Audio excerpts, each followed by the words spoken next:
difficulties. If you're joining us on Zoom, we apologize for that, but we think we're up and running again. So welcome to the 4 o'clock work section for the Douglas County Board of County Commissioners. Today, our topic is a review of the budget process, and we'll also be discussing community partner service agreements. Our work sessions are for information purposes only, so if you're online or here at the Douglas County Courthouse and you have public comment, we don't take public comment during this time, but we certainly invite you to join us at our 5:30 business meeting, and you can share your comments during the general public comment section. So with that, I'll turn it over to Sarah to get us started. Thank you, commissioners. I think this team is really looking forward to having a interactive discussion kind of on how we feel the budget process went and some possible improvements. I think we have some things we want to get clarity from you all on. This is not going to be our last conversation on these topics, but you know, I think I've just noticed that every time we end the budget process, we're always full of a lot of great ideas on how to make the process better and improve it. And we want to strike while the iron's hot and see if we can get some of those changes in place. So Jake is actually going to run the PowerPoint for us. But at any point in time, stop us. I think commissioners are familiar with everybody here who's at the table. And this is really what I consider our team for both our budget planning purposes and for our community partner and service agreement process. And we'll talk more about that towards the end of this conversation. Each of, Bob, Jill, and Katie each have, I think we decided the term we're using is owner. Is that the right term? Or responsible for the relationship that happens inside a particular service agreement. And then they work with Cammie and Jake and Brooke to do some of the analyticals, get the bills paid and some of those types of things. So this is really our team that has been meeting. We've been meeting all of 2023 on a regular basis to really kind of make significant improvements in that side of this process. And I'm excited for some of the things we have to show you. So really, this is next slide, please. We want to review the budget documents and process. We want to talk about our community partner budget documents, and then just kind of give you an update on service agreements and community partner agreements. All right, so what I did here was, Cammie and I were thinking about how this process started. I wanted to kind of create what I think are the major headings of our budget. And this is what they are in my sense. We've combined a series of overview and summary agreements and tables and charts that are in there. And so this is how it is currently, which is in that first part of the budget. Then we have what we call the budget report, because that's how it comes out of our financial system. And that covers departmental budgets. And then we also have what we call the cover sheets with those, which are really a narrative to describe what's happening with each of those departments. And then supplemental requests, and you get your little numbered tabs. Then you have a budget options summary, which is all of those items on the supplemental requests in one spreadsheet, which then that sort of morphs and joins things with the budget report to become your commissioner worksheet at the end. Then you have a whole big section with the full community partners report with all of the information that they put in, and then CFD1. Before you go, so when Cammie and I were looking at this, we think that this is somewhere between 900 to 1,200 pages of material, as you all know who have read it every summer. And it's in a 3-ring binder, and it's stuffed full, and it's mostly double-sided. This is a document that is very difficult. In fact, so difficult that we've not even really tried to recreate it online, because the Adobe file would be so huge to do so. So one of the things I really would love, and it might be wishful thinking to come out of this process, is if there are pieces of this document that are less important to you or could be placed on a network drive that you could access, or a flash drive, something like that, that I think that would be super helpful for us to know, because I've never seen a budget document as detailed as what we produce here at Douglas County. And I'm not sure how we sustain that when we move to 5 commissioners. So the next slide, this is just some of my thoughts on perhaps, moving some pieces of it around. So this is really not reducing anything. This was just some thoughts that me and Brooke and Cammie have had about how we could rearrange some things and try to make it a little more efficient. So keep the overview and summary information, maybe pull a few things out of that. One of the things that we're talking about as we move to department budgets is we'd really love a way to combine the detail that you get, the narratives from the cover sheets, and insert it inside that budget report. That is not an easy task because that system comes alive out of our financial system, and we just did a major upgrade to our financial system, and we are having some challenges in that department. So I don't want to promise that we can do that, but that would be a goal for us ideally, is to try to be able to do that. We'd like to I think we should move LDCFM budgets out of that section and perhaps really just include them with either department budgets, even, or somewhere else outside of the summary. They really need their own tab. Community partners, we're going to talk more about them specifically. There's at the front of that, right, the community partner summary currently sits in the overview. I'd like to move it down to that section because that might be enough for you as a quick reference guide.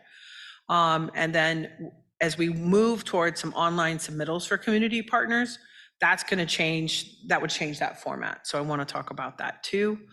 Then include CFD1, the budget supplemental requests.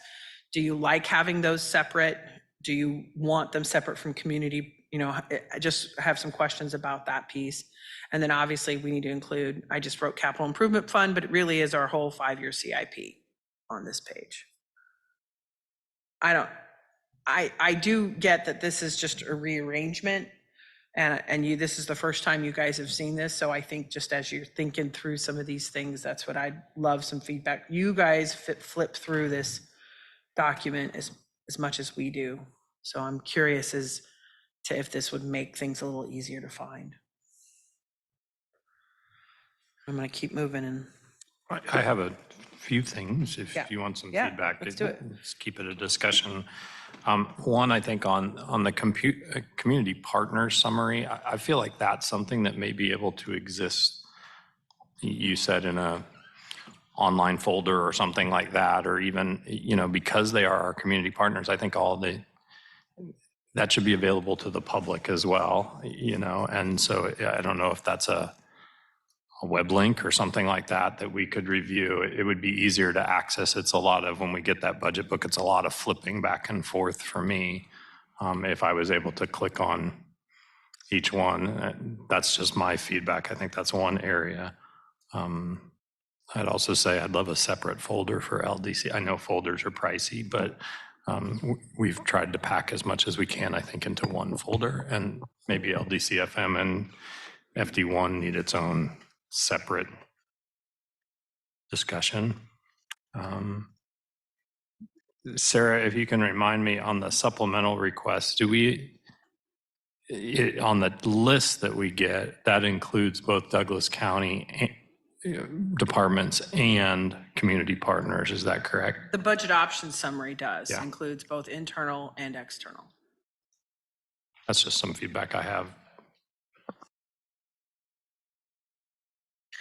I just wanted to, I guess, pose the question, in addition to LDCFM and CFD1 sort of being pulled out, do we think ECC, I suppose, I'm trying to think back, I guess there's not a substantial amount of documents, but I also just wonder if, it's a new agreement that we've recently entered into in terms of sort of interlocal agreements. I suppose that's what the theme is for me in some ways. So I don't know, I just wanted to say that out loud and see what folks' reactions are to it. I'd say for us, ECC is a county, we have its full financials like I do anyone else. So to me, they It's a little, and right now, like LDCFM doesn't, their whole documents are completely different just because we're trying to show their total budget, their city side, their county side, what's shared, what's us. And so it is, as you guys are familiar, it's a completely different set of documents than either your community partners or your departments. CFD1 is actually in the same format as county departments, but since it's a separate taxing entity, we keep it separate. Yeah, and that's something that that's definitely a priority for me, is keeping CFD1 entirely separate from our county budget process, because it's not the same taxing authority. And I think that it gets lost in the shuffle. There's certainly people that ask me about it throughout the year. Granted, they didn't also show up when we had a hearing for them, but I think that and making, maybe because it's a smaller piece, making that available online, and letting townships know that would be available there might get some feedback from it. Yeah, I want to talk, there's two things there I want to make sure we hit at, and if we don't get to them now, let's make sure we get to them. I want to talk about the proposed budget, like what we are able to make available during proposed budget, because that's when I think you're looking for feedback. I also, but I want to get, what I've noticed that you guys do have sort of started making 2 notebooks. And, what did you pull out and put in your smaller notebook this year? Because that's what I'm kind of wondering, is if maybe there could be a base repository of some of the bigger chunks. Like you said, I mean, a lot of that is the community partners summaries. And then you can have a smaller book to hold on to. I've always separated out community partners from the rest of it, because that's such a thick section, and like I say, I tend to flip back and forth when I'm looking through. I'll read the narrative and then look at the budget documents and see how that impacts it. And that's just some of the way that I've done it. And that does make some sense, because if the supplemental requests stay in your bigger notebook, like if you're familiar with an agency, then you don't necessarily need that piece. You could just, look at the supplemental request information. But I'd be curious about the rest of you. Yeah, I definitely pulled community partners out, but I also, for each day of budget hearing, I pulled just those partners out, because there's so much flipping through. And if that were available online where you could click between those, I still really like, I'm afraid, having a paper copy, because I make notes all over it. But in terms of like in the meeting on the fly, being able to pull up those documents more quickly would be better online. And then all of that would be publicly available. Yeah. I also find that I go back to those community partner narratives throughout the year. And that's one reason I'm asking for them online, is so that I can find them quickly. If I meet with community partners at any time, I usually take that document with me to refresh my memory about what they've told us, where we're funding them, those types of things. Yeah, I don't use them quite that much, but I definitely reference them periodically. And so I agree that having them online would be useful for that, just on a consistent basis. And agree that, I just think it's the largest volume of paper, hands down. I think I probably dissect and organize the tabs a little bit differently and keep the community partners in that big binder, but did something similar to Commissioner Willie, where each day I was bringing relevant tabs in a smaller binder just for the weight of it, and I would have had a tab open on my computer. So I think I like the idea of the narratives being online would be really helpful, but I do prefer the budget sheets, the line item documents. Those I want to look at on paper, and it's easier for me to follow and be able to highlight and make notes. So I think that's a big distinction for me, is the sort of the word narratives. Pretty much anything that fits that, I would be happy to review those on my computer while having the binder of paper budget sheets next to me. Is that true for the cover sheets as well? Like for the departmental and the fund cover sheets? I think so, because I mean, that's the stapled document, right? Where it's like most departments are one page, but a few are more than that, or a few pages. But I do, yeah, if I went back and looked at that, I've got a bunch of different little sticky tabs to help me navigate back to it. And that'd probably be easier to just go back to an index online and click through. I'd say I thought some departments didn't make good use of that page. Like it's one page. Tell us something about what you did this year and what's relevant to your budget. So someone said no change, and then you read through, they're like, no, this was something you should have told us about, or that we would have a need to ask about. So I think that departments can be encouraged to really use that as a narrative that talks to us. I think it's important. Please know that we do encourage them to do so. They choose, the question is, I would say it, and that kind of gets it, well, so you do find those helpful, the cover sheets? Yes. Okay, because it's a newer chunk. It's probably the newest thing we really added in the last 5 years, I'd say, right? That we've done those, and I want to make sure that they're valuable if they fill them out. Yeah, I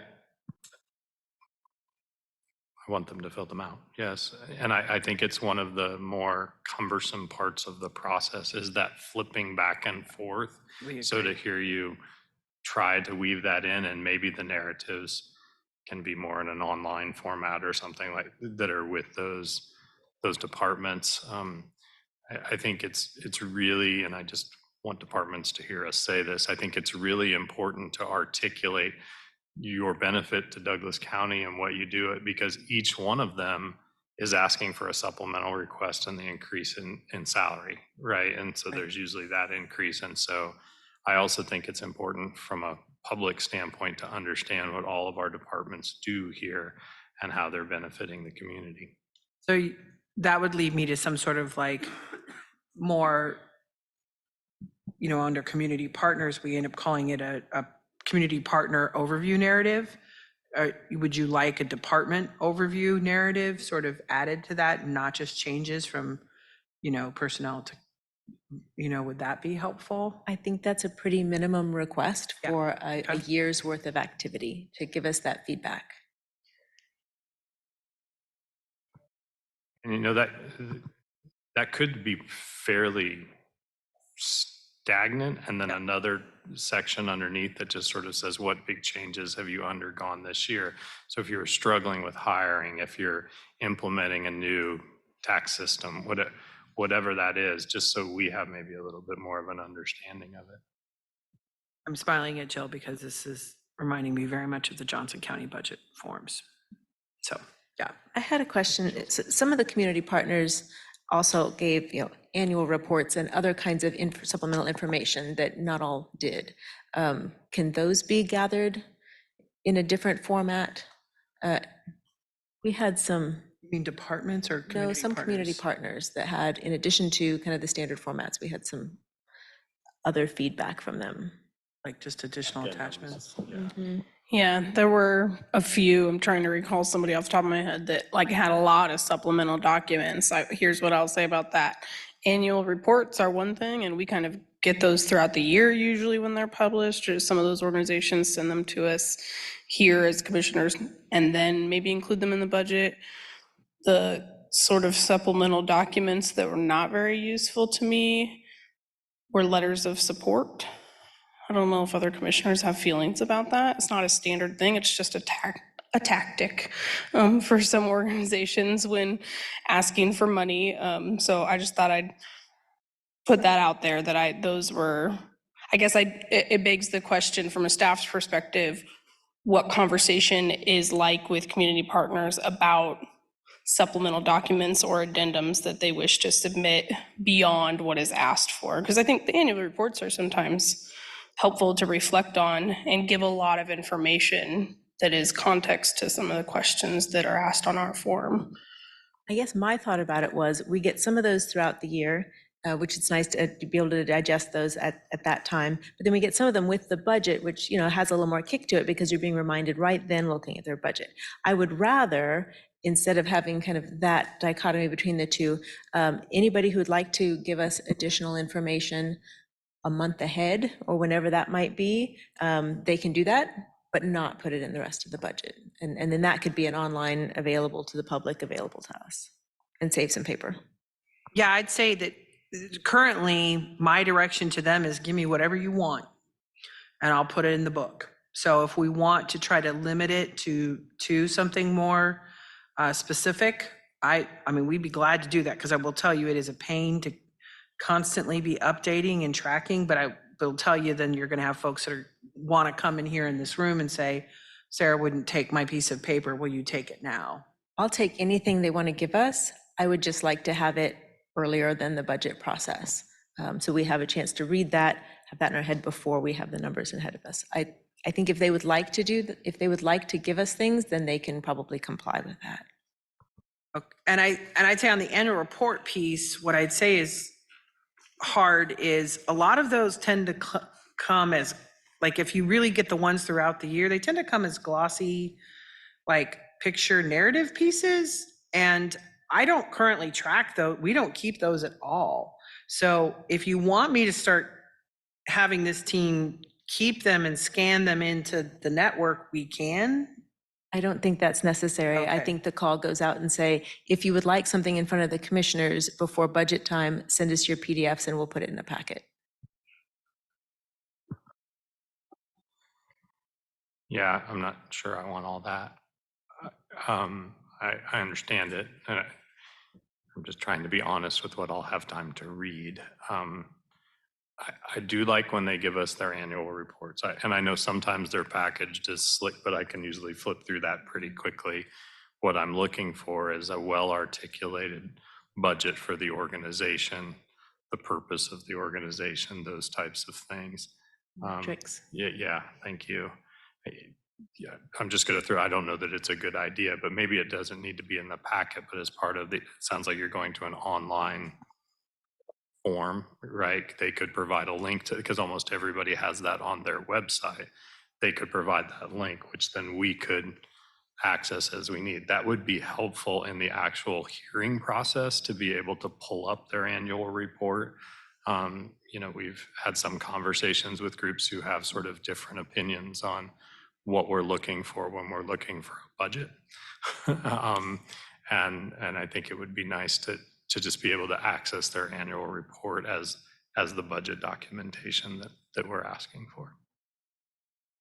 I mean, this does look like a really great segue, which is what I put up here, the current outline to our community partner budget submissions. These are the major headings that we have. We currently have an overview narrative. I think most of this stays pretty, consistent from year to year. Service overview, which is where we ask for them to put metrics and data. I think we get some, we don't always get others. And alignment to county focus areas and collaboration and advancing equity are two new blocks that have been added probably in the last 5 to 7 years. Then you have what we would all call the spreadsheet, the community partner budget detail. And then there is what I find really helpful, which is the narrative for the revenue, the narrative for the fund balance, and the narrative for expenditure changes after that. And then any supplements. So I just wanted to make sure we kind of saw those as we were thinking about changes to what we would like community partners to do. I would tell you, I think my desire to be totally flexible and say, give us whatever you want is beginning to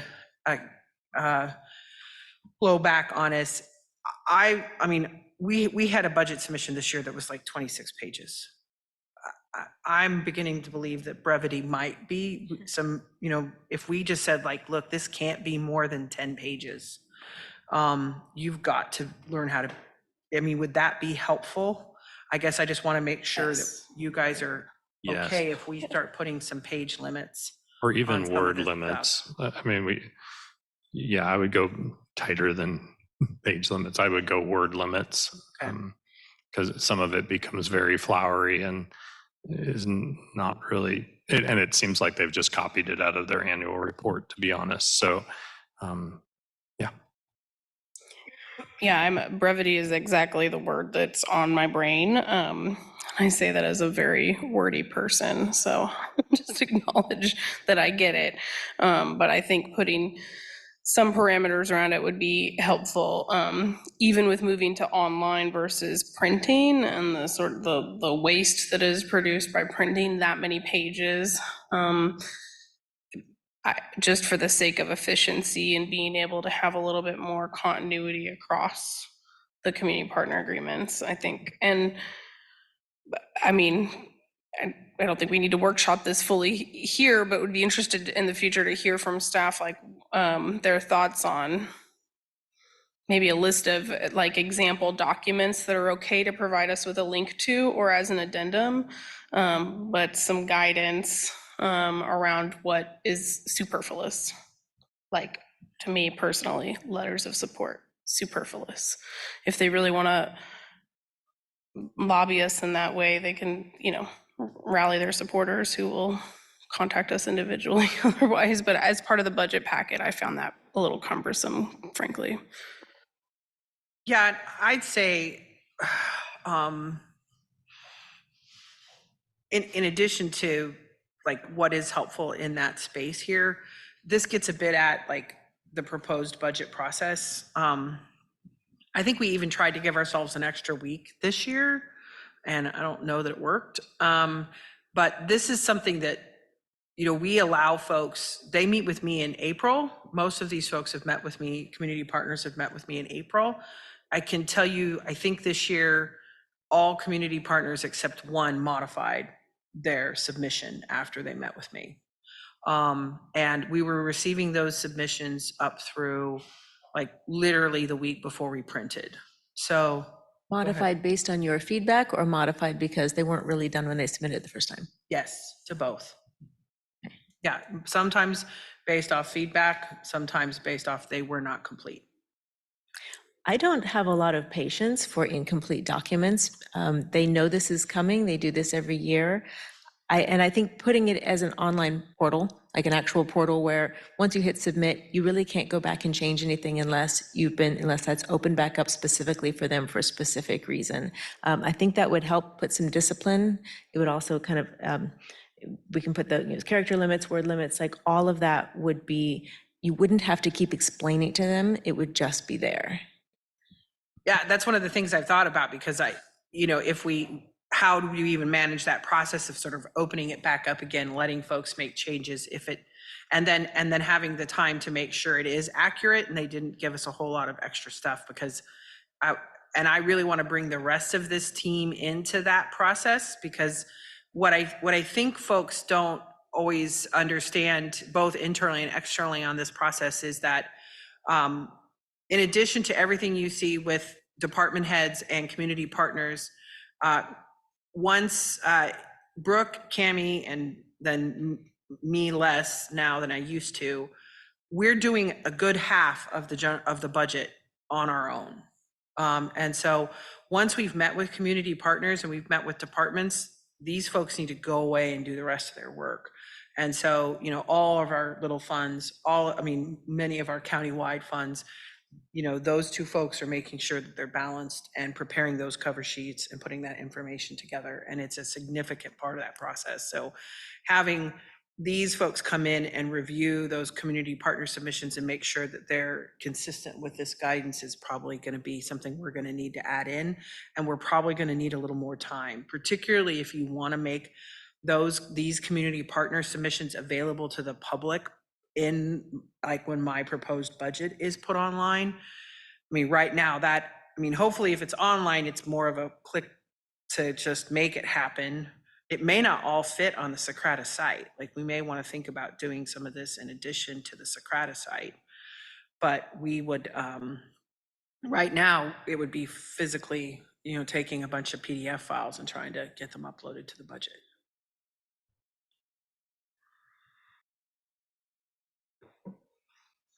Do these categories kind of make sense for you? Because as we look to do something online, and as you've read them now, if we do some word counts and page counts, I guess if it was up to me from a staff perspective, I would like us to have a little more rigor around the service overview metrics and data. And that's where we've really talked about with our individuals that are on our service agreements, where we are getting regular data submittals from them. Maybe they don't even just fill that out and we link. What I'd love to see is that like we're just putting in our links to their dashboards or links to reports and they don't even have to fill it out. Like to me, then that integrates that data that we've really worked to get into your budget document. But I'd be interested in these folks that are a little closer to the data into what their thoughts were and what commissioners think. So, I think as staff, one of the things we're trying to do is iteratively get more consistent, clear, and regular with what we're requiring in terms of data. So I think that's a good idea, and I also think we'll have to evolve into it and through it over the next 2 years or 2 budget cycles versus 1. The response we've gotten from our partners in asking for more clarity and consistency, the response has been good, but also the feedback has been, hey, you're asking us to do something different than the state is asking us to do and other agencies are asking us to do, and we have blended grant funding and whatever. So it's complicated what we're asking in some cases for the agency and their capacity. And so I think we need to be sensitive to that as we evolve in and iterate from. Does that make sense? One question I'd like to see us ask, and I know we have to be cautious about just adding more things to this because we're trying to kind of streamline it a little bit, is a sustainability narrative. So they're asking us for funding. Where are they getting that funding from next? Is the plan to just keep asking us every year? Do they have some other funding options that they're exploring? What is that? How is this program planning to be sustained in the future? Some of them, I think we'll get some very interesting answers from that because some of them will have a plan for that. I truly think that, we are fairly easy ask in terms of what information that we're asking for in order to consider a supplemental or regular request. And I think that those should be for pilot programs that are gathering data that are then going to be able to take that and leverage it into funding elsewhere. I think that's a good place for us. We like to try new things and answer new problems, but we can't do that forever with the same funding. Well, and I want to talk about that. So don't let me forget to come back to that, Karen. Because I think that talks about a little bit slight shift into how we view community partners. But before we get off of these categories, I mean, if you also, from my perspective, alignment to county focus areas and collaboration seems to be kind of a weak area. It's one that it meant something to us several years back, I think, when we added it, because we had partners that didn't work together at all. And now to me, that can be something like many of our partners, we're aware of how they're working in these areas. So that is an area where I thought like maybe we could cut that question, because I think we see this and then, and we can present it from that perspective. And I have kind of, a little bit later on here, there's a slide where my famous kind of 3 pillars of the types of community partners we fund. So that is one that I've thought about nixing. I do think it's important to have advancing equity in our budget document. But I think what we don't have is a lot of time to push on those things, to sort of say like, this is a kind of, update this answer, tell us something more. So I would just say, I think we need more. I would, as staff, want more time on these to sort of make them be better, but it's got to, we just have to make it a team effort, because I will tell you, and as these folks know, when we're meeting on these in April, like I'm trying to get them to balance.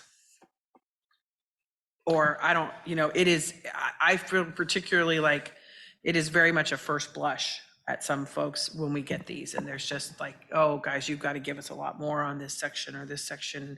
And we do spend a lot of time on I would say I spend more time with them on supplemental request funding and the community partner budget detail. I now review all of these in advance of the meeting, and there have been some that we've thought, so we come in with questions, but we're spending most of our time just trying to understand the financials that they've given to us and the supplemental.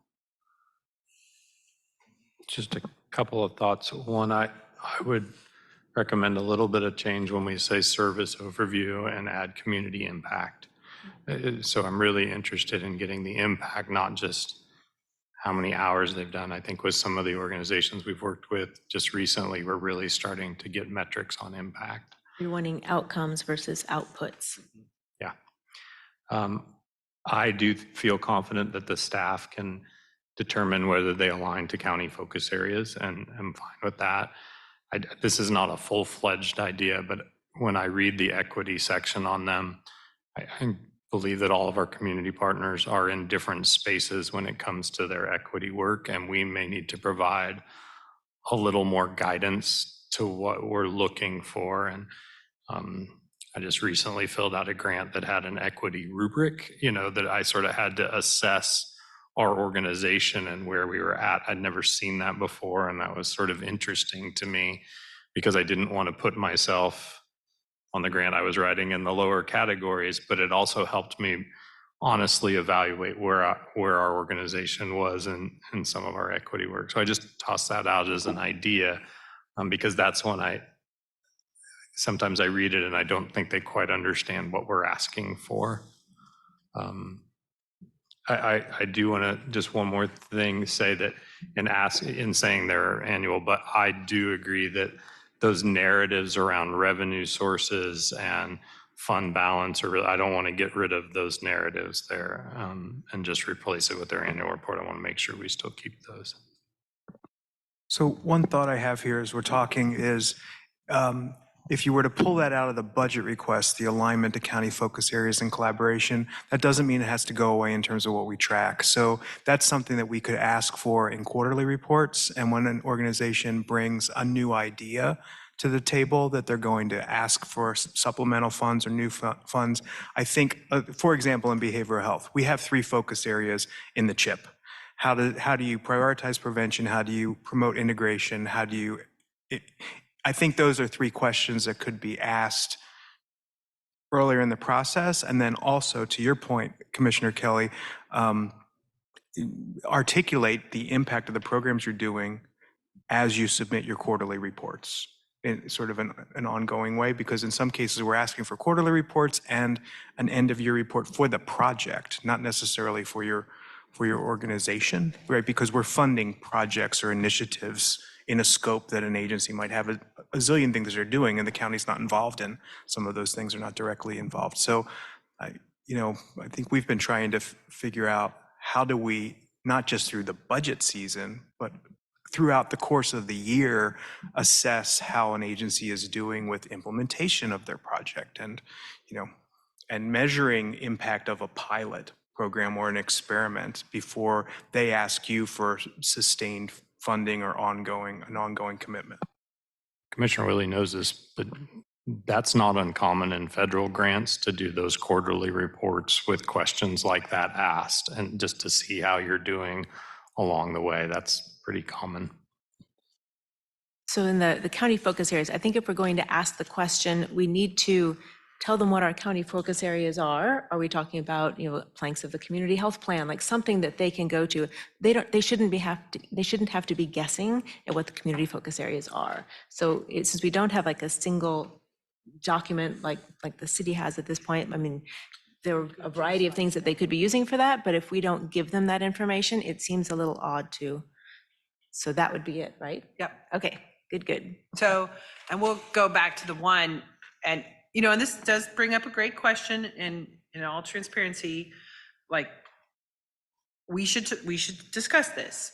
So, Douglas County doesn't have an active strategic plan. It's not something that, as an organization, that we've worked on.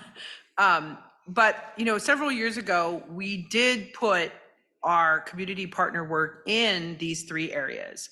And I may have missed a few people because I was doing this pretty recently. So I apologize if I've missed a community partner on one of these buckets. But health and behavioral health, poverty and safety net services for the whole community, and then at-risk and targeted populations. I think we've come up with better wording. And I would say, like, we've shared this with them. They have this. They know this.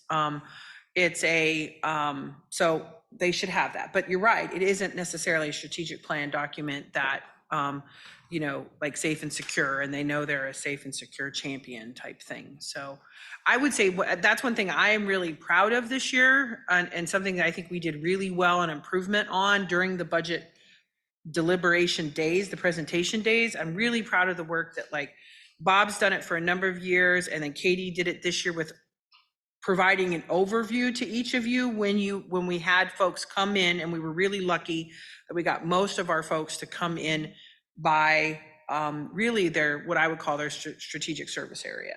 And so I think the work that they've done as they lay that out for you in July is also linking some of that to those alignment with county services. It's not in your document until the end, but I really thought, I'm really proud that we were able to do that work this year. And then Cammie and Brooke and I did different ones, and I think Jill did some. And so like we each did some. So I think it's all, I think that was helpful, but I'd be curious as to your feedback. I liked those, and I liked those was during my first budget process to kind of frame some of the requests that were coming to us. I also would really have liked to have had it the night before, so I could read that before we sat down in there. Even if there's still a presentation that goes through that, just so that I have the questions I need to ask, or I can put that framework onto looking at the other, the requests that are coming forward. And just one other thing, I think we're somewhere between not having a strategic plan as a county, because I think in these areas, the county has convened a lot of work around the CHIP and said, if the community health plan has value for the community, is the CHIP the strategic plan? And that can help us to anchor our partners to the ideas that they have and how they tie to those strategies. If you look at the anti-poverty blank of the CHIP, it's pretty robustly clear. And now as we're working on the housing and homelessness, same thing. So I think there's opportunities through this process this year, and as we think about looking at the CHIP in March before it gets adopted, does the county want to endorse that as the strategic plan, or the strategic plan in those areas? Just a thought out loud, because I think we're somewhere between, not as one entity as the county having strategic plan. We're asking our community to help have shared purpose. And it's a significant time investment for county staff. So if it's not something that's a priority to you all, then that's a different conversation as well. So I think we need to have that conversation in a couple ways. That being said, Bob and I and others invest our time in that plan because we do believe in it. And we're being asked to. It's a 5-year commitment, and it's an ongoing commitment. We meet monthly. There are steering committee meetings also. So that process is pretty, it's a substantial commitment of staff time and energy. I think there's been good outcomes. I think there could be better outcomes too. And I think we're able to, Bob and I are able to, and Sarah is able to support us spending our time on that work because they see the overlap to the things that we do. Like example that I'm thinking of off the top of my head is we're going to talk about the community health plan tomorrow at the e-community meeting, because the things that we're trying to accomplish in the anti-poverty community health plan are exactly what we should be trying to accomplish as an e-community, provide equitable access in the entrepreneurial ecosystem. So why not combine them and bring a larger coalition to start to do that work? I appreciate this conversation, and one thing we learned when we worked on Plan 2040 is there's lots of plans out there that may need to be brought together, right? And one worry I have about a group of elected officials doing a strategic plan is that they may change really quickly, right? 2 years, and we may have a different commission. I'm more supportive of plans that are developed by a community group of volunteers. Now, notice I didn't say of service providers. And I think sometimes our community plans or our strategic plan gets developed by those who are working in that area rather than having enough community engagement on what that is. And so, when we're thinking about the health plan, I think that does really, when we're looking at the CHIP, I think those work really well as things to tie into these strategic areas. Economic development is another place, and in some ways it helps groups and factions and different come together to determine what is important and what is valuable to the community as a whole, where currently they're working sort of in silos. And so I'm supportive of that. I'm not, I've said it before, and I like pillars better than I like a commission strategic plan, just because the volatility of these positions. But I think we can inform the actions that we have as a board based on the input we've gotten from different community groups and their work on these plans. I like all of these conversations. I think that community focus areas, if there are documents that rise to that level, then those need to be linked to what goes out to community partners. So we say, this is what we mean when we say that. Otherwise, it's just guesswork on their part, what the county focus areas are. And I think one of the things we want to do is really reduce some of the guesswork, that we shouldn't have to interpret what they bring us. It should be clear, and that they should have to interpret like what is it that we're looking for. So the more we can be clear with our partners, the more streamlined I think our budget process can be. No, I hate to sort of brainstorm on in a public meeting, but that's what we're here for. You know, what I see this is evolving towards some of this information, like the dashboards, Bob, that we've been talking about putting together with some of this data living on our website, you know, but maybe with links to Socrata and the open budget, but not on the same page, where we can also then link and share to the, you know, the community health plan and other community documents that inform this. And it can be both a resource for community partners as they are looking to fill out their budget information, and for commissioners, but then also for the community to see how we're aligned with all this stuff together. Okay, that sounds really cool. All right. I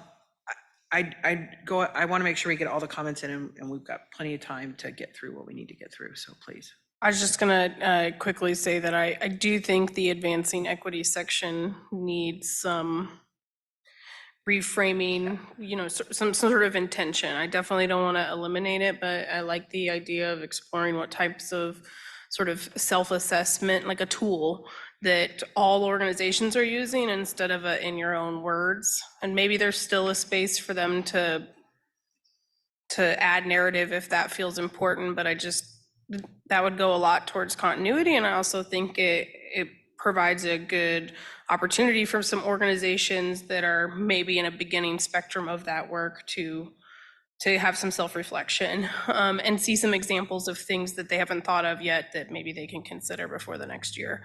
And also agree, like the alignment to county focus area and collaboration, that's something I think staff is good at identifying for us, and like that it like it being intentionally framed that way. And also appreciate, you know, Bob's comments that knowing more about impact or collaboration and impact along the way is something that I think will be helpful to everybody. I mean, we have enough regular conversations with partners, many of our partners anyway, throughout the year, that I think that, yeah, it's a little bit superfluous in the annual budget process versus a continuing kind of living conversation.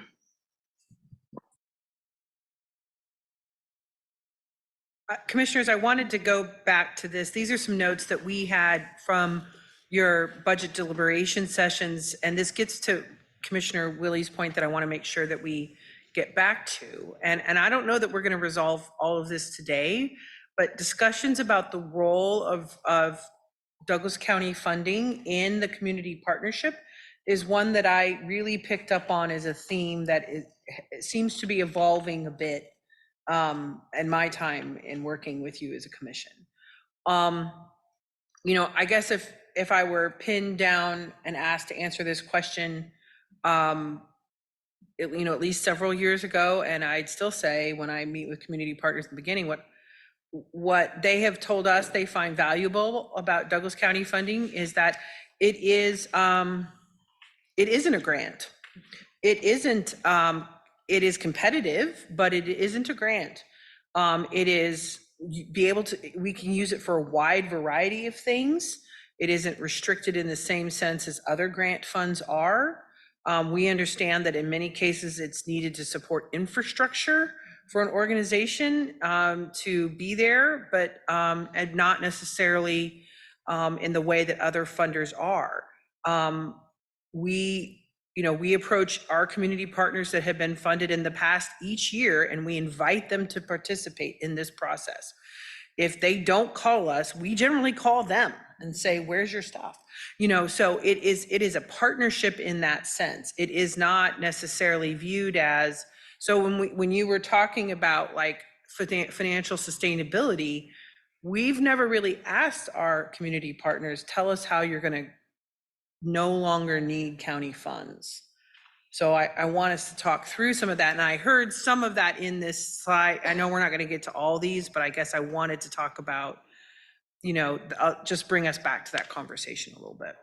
Yeah, so I definitely value unrestricted operating support that allows nonprofits to address those infrastructure issues, and that is a very important role.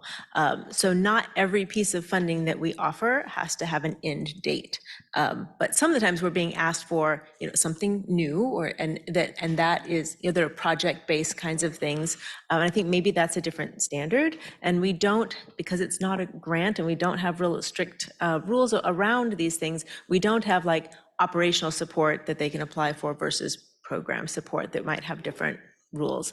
What I do, I looked for several things, one of them being that they demonstrated the need for the funding, because some of these organizations came to us with extremely healthy finances, which is super for them, but it doesn't demonstrate a need for a request from us. So I know there's some concerns around, well, like what we're at the mercy of what they tell us, and they may tell us something different if that's the case. But I think if this is a partnership, then that's a conversation that we get to have with them about there may come a time when you've really outgrown relying on taxpayer dollars, you have other sources for that, and that is okay and should be celebrated, and have them move on with that.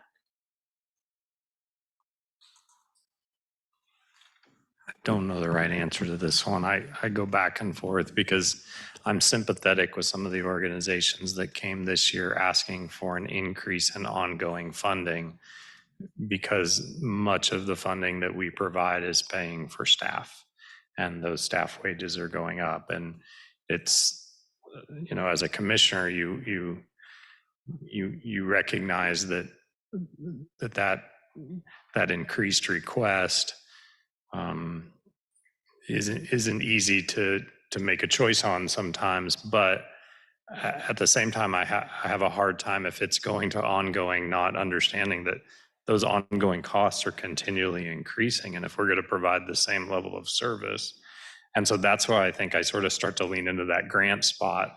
I'm not sure it's the right place to go, but that's where it's coming from. So I do think there's a larger discussion to have about what percentage of funding maybe is ongoing funding, and how much we as a county can sustain the ongoing funding for an organization.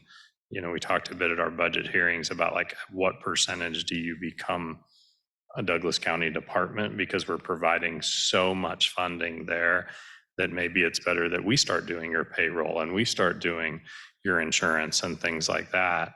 And so, and yet if it's ongoing funding for operations, how are we thinking about increasing that over time as their operational expenses increase? I think that's something we can definitely bring.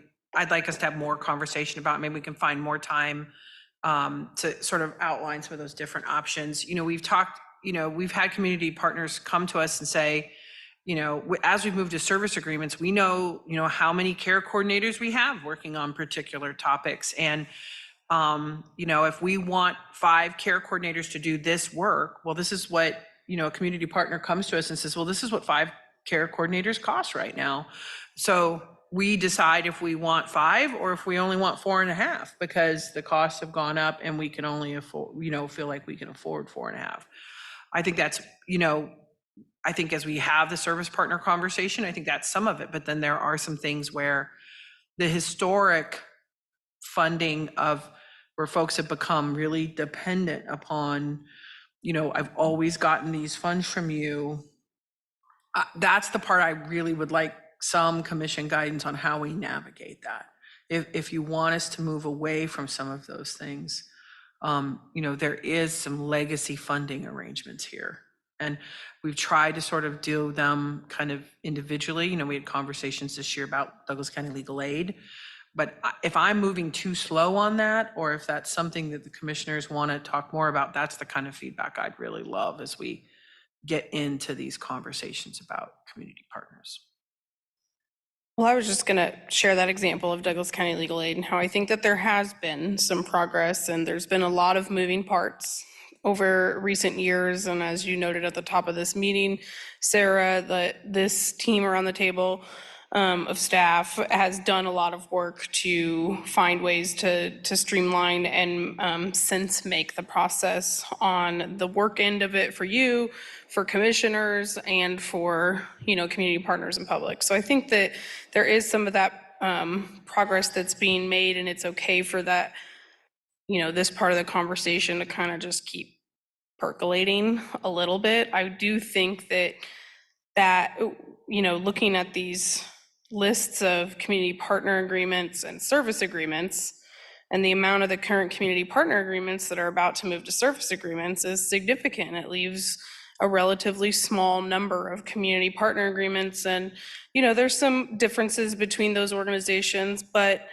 in like kind of plain terms, those to me, I think of as more grants. They're sort of operational style grant funding. And I'm okay, you know, as a service provider who's worked in nonprofits, appreciate a low barrier process, and that it's okay to have maybe different standards for different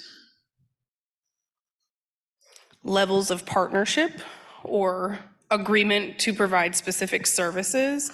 But so many of these agreements have really shifted to sort of a more thoughtful and explicit service agreement than what the community partner agreements have been, you know, historically, that I think, I don't know, I guess it creates some sort of natural contrast for me in that sense. And maybe as this conversation continues, we think about, I mean, there's many ways to look at it, right? Because then we can think about the percentage of which their total budget is coming from the county. We can think about it in terms of what their overall budget is and how big that is. You know, some of these requests are extremely small compared to others. So it does get tough, and like, you know, comparing apples and oranges sometimes is what it feels like. And I certainly, community partners are bound to have those sort of perceptions. So I am sensitive to that. I think there's balance to be had, where if we're focusing on trying to create some consistency and continuity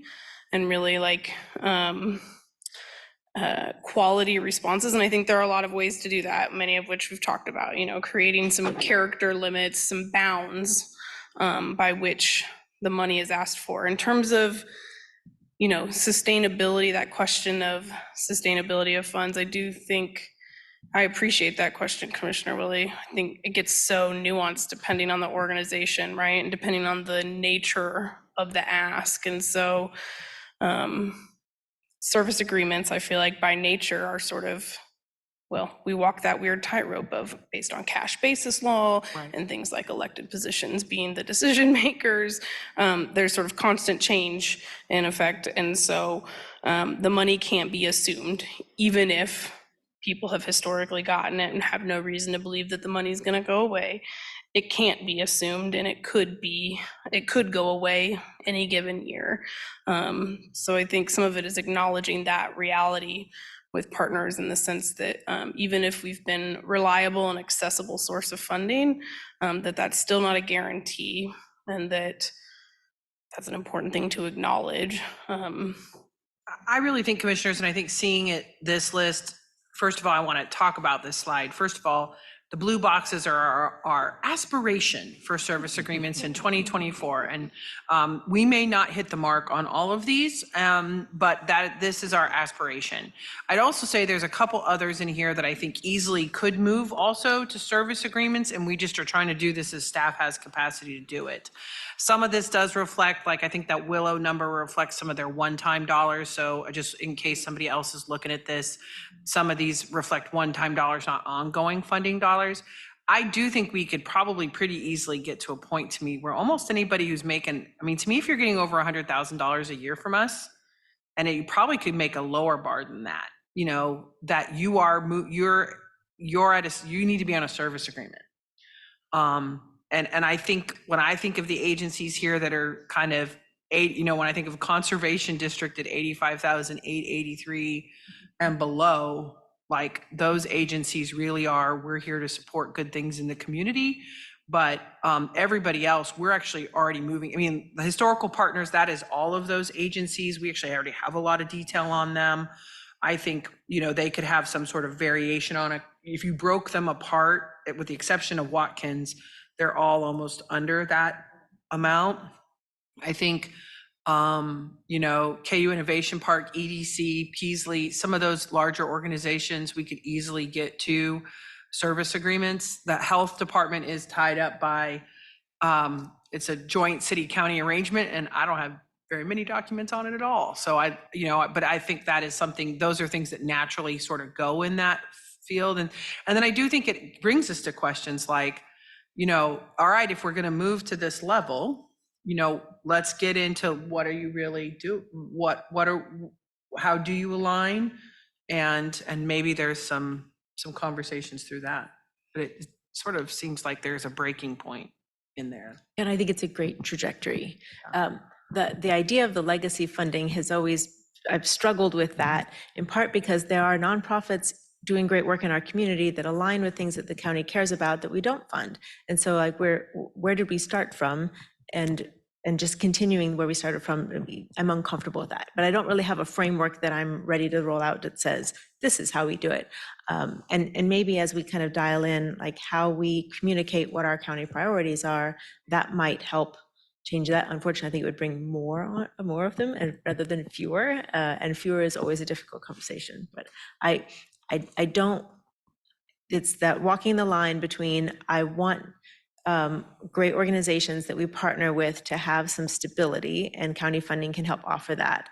But I don't want it to feel like a guarantee. And I think that we get to ask hard questions. We have to ask hard questions. They have to be okay with the transparency that taxpayer dollars require. So I don't like to have any pushback when I ask for their financials that they were supposed to have provided in the first place. Another thing that makes this challenging is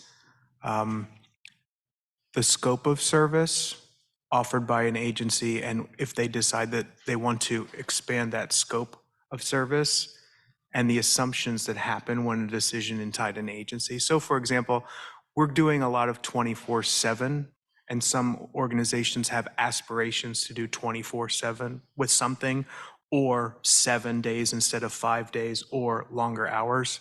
And one thing I struggle with in this role is catching up with an agency's assumptions that as they try to accomplish their aspirations, that the county's just going to come along. And that's a difficult thing to navigate and thread to thread. So, I think this is something else we as staff need support when we're collectively reviewing new initiatives and big discussions. There's intersectionality, for example, between, this is an example, what the city does with the co-responder unit and what Bert Nash is doing with mobile response, and what else is needed and when it's needed. That's a big, complex conversation. And so how does the county provide clarity on what the county's priorities are in that conversation? And especially, Bob, when some of the things that they're trying to do are in those strategic plans that they helped write, right? So it becomes this perpetuating cycle of we want to do more, and we're supportive of wanting to do more, but there are also limitations on the resources that we have available to do all that. And so how do you articulate that in a way that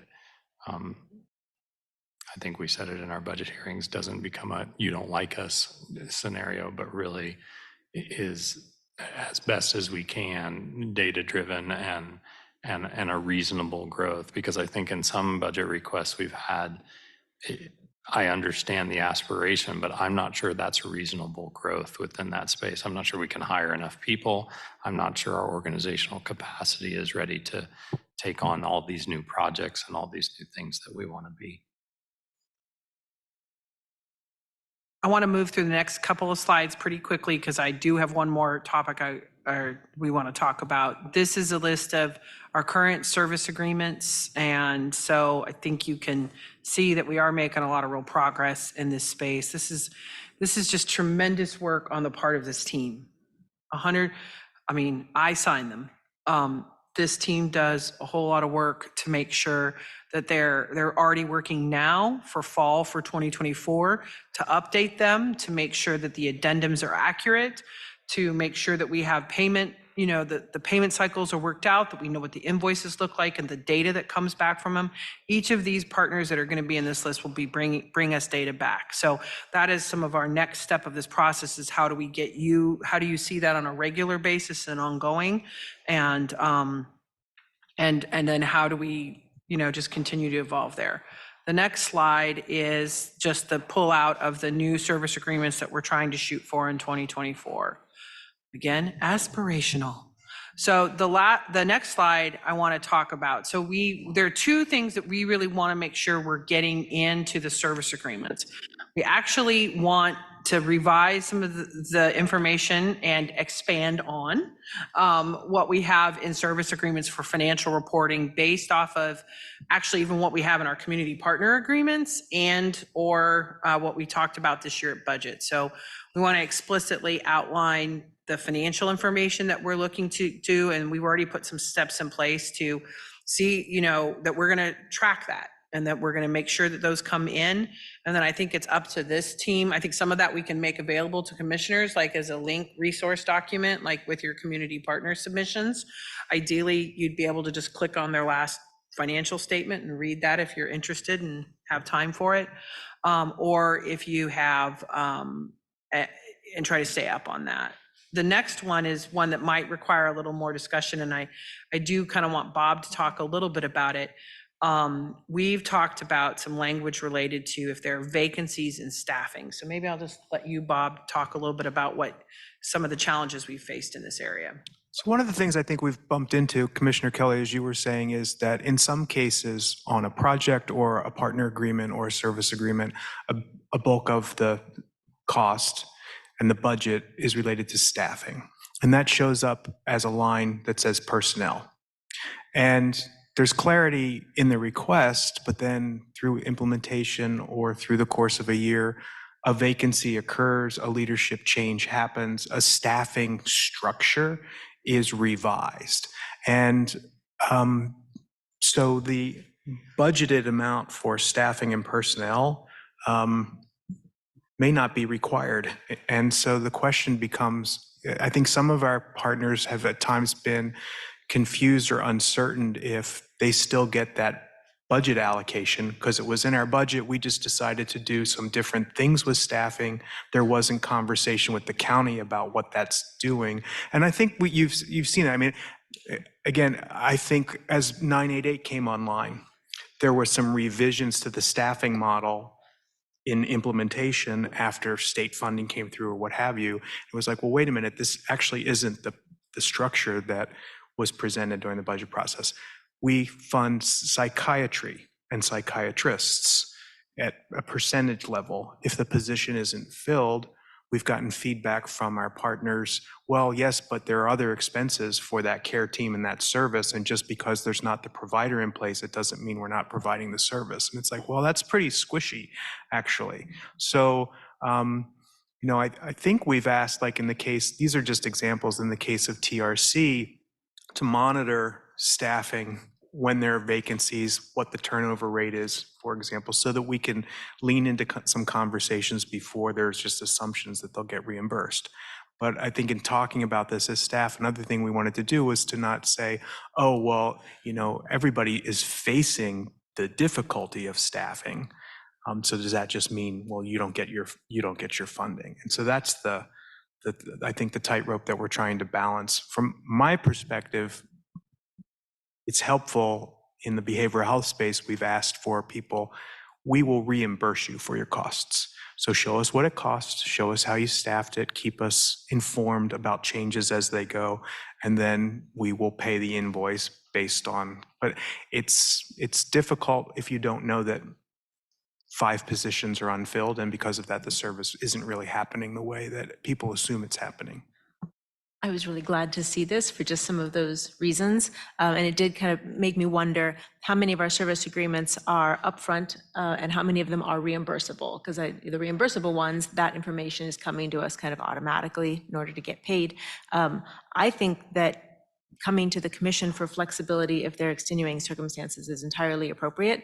I don't think it necessarily needs to be absolutely cut and dried. This is what it is, because some of these programs are evolving and learning, and they should be encouraged to be.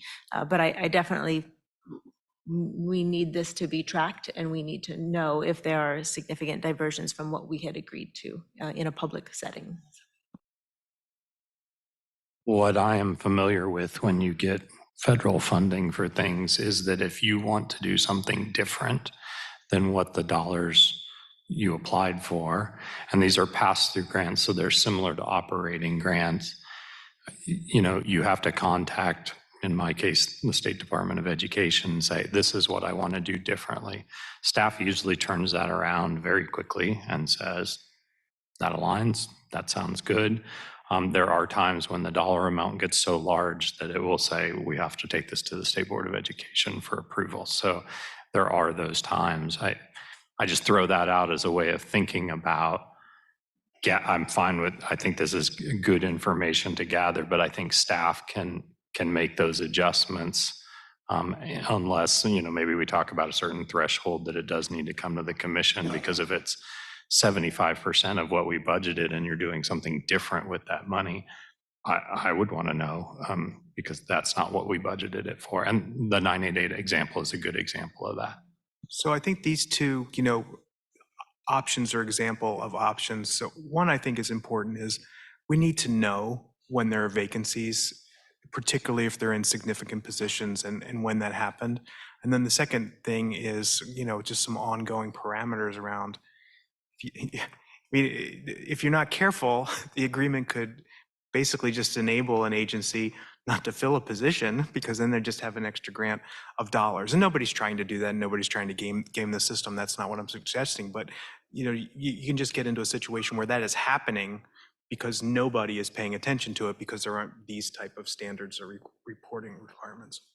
And I do think that it's important to me that we document these changes, particularly if they're anything more than like very temporary. If it's one of those things that, like the 60 days, 30 days, like, I think that's fine. But as we start to get into conversations around, this is a permanent change in how we want to spend or allocate these dollars than what the governing body was told, to me, it should be documented. It could be really easy for us just to put it on consent with an agenda item if staff is supportive of it, but that way there's awareness and community awareness through our agenda process of some of those things. But I will tell you, this will be different for many of our community partners. Commissioners, this was the last kind of area we really wanted to talk to you about. I know we're past our 5 o'clock kind of timeline.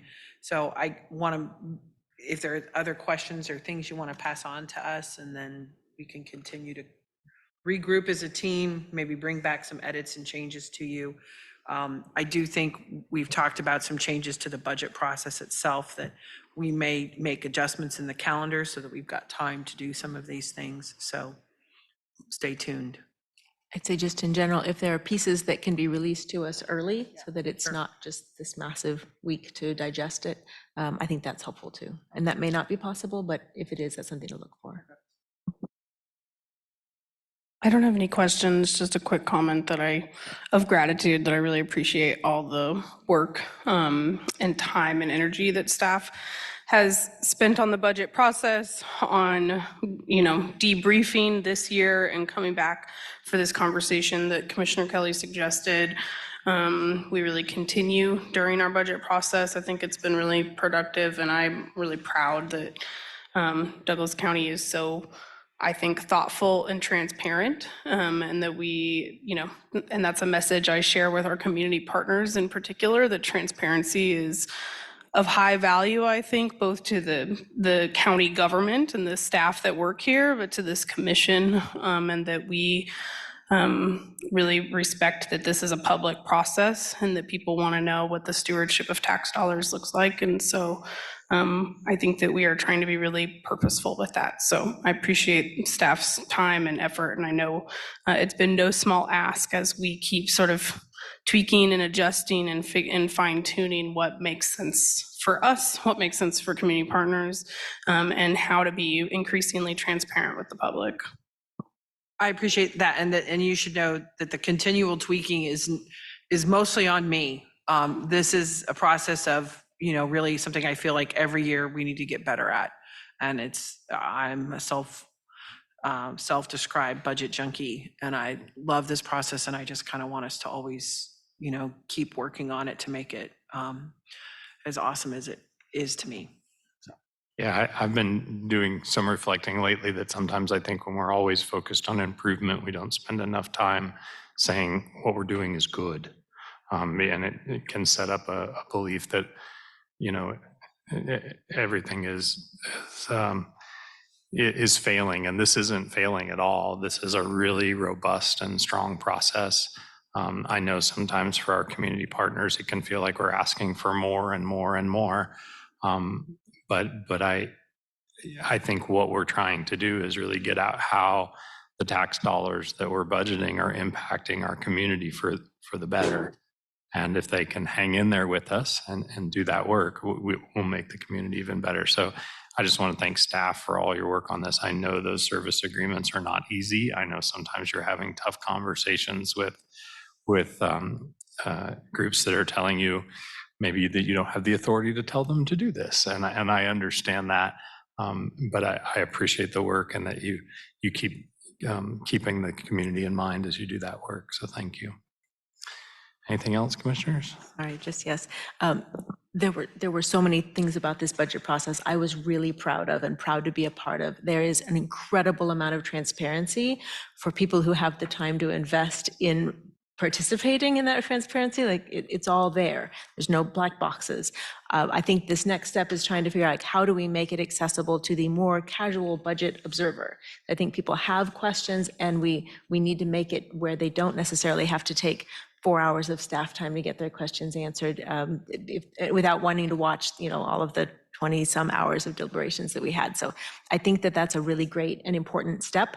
And I appreciate how much work that is and just value that our staff is wanting to move in that direction. Okay, we're going to take a break for 10 minutes and start our regular business meeting at 5:30.